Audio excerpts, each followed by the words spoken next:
الحمد للہ رب العالمین والصلاة والسلام علی رسولہ الکریم اما بعد اعوذ باللہ من الشیطان الرجیم بسم اللہ الرحمن الرحیم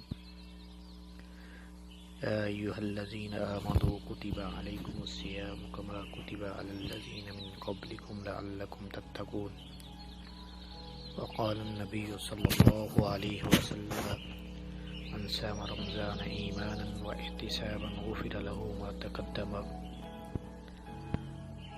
سامعین قدر، رمضان المبارک کا رحمتوں اور برکتوں والا مہینہ ہم پہ سایہ فگن ہے. تو آج کی اس نشست میں ہم روزہ کیا ہے، روزے کی حقیقت کیا ہے اور روزے دار کو کن چیزوں کا خیال رکھنا چاہیے، اس چیز کے بارے میں گفتگو کریں گے. سب سے پہلی بات کہ روزہ کیا ہے. روزہ اذان فجر سے لے کر غروب شمس تک مخصوص شرائط کے ساتھ مخصوص ایام میں روزہ توڑنے والی چیزوں سے بچنا. یہ تعریف حافظ ابن حجر رحمہ اللہ تعالی نے فتح الباری کے اندر کی ہے. روزے کی حقیقت. روزہ کی حقیقت کیا ہے؟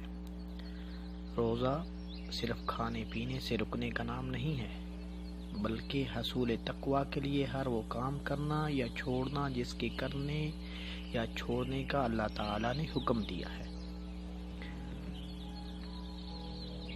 روزے کی حالت میں کن چیزوں کا خیال رکھنا چاہیے سامعین ذکر؟ روزہ رکھ لینا صرف بھوکا پیاسا رہنے کا نام نہیں ہے، بلکہ روزہ رکھ کے آنکھوں کو ایسی چیزوں سے بچایا جائے جو دل کو اللہ کی طرف سے پھیرنے کا موجب ہوتی ہے.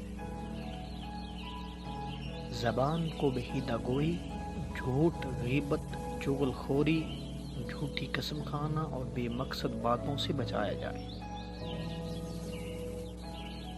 کانوں کو بری بات سننے، جھوٹ، غیبت، چغلی، لغو بات سے بچایا جائے.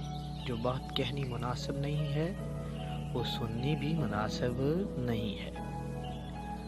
ہاتھ پاؤں وغیرہ اعضاء کو غلط کاموں سے بچائے، اپنے ہاتھوں کو غلط معاملات سے بچائے، کیونکہ رسول اللہ صلی اللہ علیہ وسلم نے فرمایا کہ اپنے ہاتھوں سے کسی کو تکلیف نہ دو.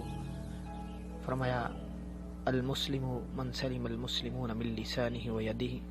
اور روزہ رکھنے کے بعد انسان کو اپنے ہاتھ زبان کی بھی حفاظت کرنی چاہیے. حرام اور وہ امور جن پر شک ہو ایسے کام نہ کرے. کیوں کہ ایسی امور جو بندے کو شک میں ڈالتے ہیں ان سے انسان کو بچنا چاہیے. افطار کے بعد اس کیفیت میں مبتلا رہنا چاہیے کہ روزہ قبول ہوا ہے کہ یہ نہیں ہوا. اللہ تعالیٰ سے دعا کرتے رہنا چاہیے. یہ نہ ہو کہ جناب ہم یہی سمجھتے رہیں کہ ہمارا روزہ قبول ہو گیا، بلکہ انسان کو یہ گمان نہیں ہونا چاہیے کہ اپنے عمل سے اس نے عبادت کا حق ادا کر دیا. یہ سوچ اچھائی کو ضائع کر دیتی ہے. روزے کی حقیقت حدیث کی روشنی میں نبی صلی اللہ علیہ وسلم نے فرمایا من لم يدع قول الزور والعمل به فليس لله حاجة في ان يدع طعامه وشرابه. جس نے جھوٹ اور جھوٹ پر عمل کرنا نہ چھوڑا تو اللہ تعالیٰ کو اس کے روزے کی کوئی ضرورت نہیں ہے کہ وہ اپنا کھانا پینا بند کر دے.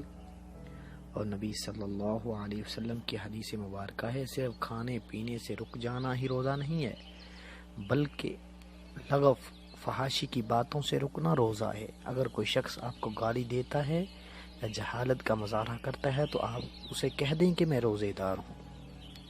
اس روایت کو ابن حبان رحمہ اللہ نے ذکر کیا ہے. بعض لوگوں کے نزدیک رمضان محض دن میں بھوکا پیاسا رہنا، رات میں کھیل کود کرنے کا موسم ہے. ایسے لوگوں پر یہ حدیث صادق آتی ہے رب صائم لیس له من صیامه الا الجوع ورب قائم لیس لہ من قیام الا السحر، کہ کتنے ہی روزے دار ہیں جنہیں روزے سے سوائے بھوک اور پیاس کے کچھ حاصل نہیں ہوتا، اور کتنے ہی قیام کرنے والے یعنی نماز تراویح پڑھنے والے ایسے ہیں جنہیں سوائے بیداری کے کچھ حاصل نہیں ہوتا۔ سامعین ذکر، اللہ تعالیٰ سے دعا ہے کہ اللہ تعالیٰ ہمیں صحیح معنوں میں رمضان کا حق ادا کرنے کی توفیق عطا فرمائے۔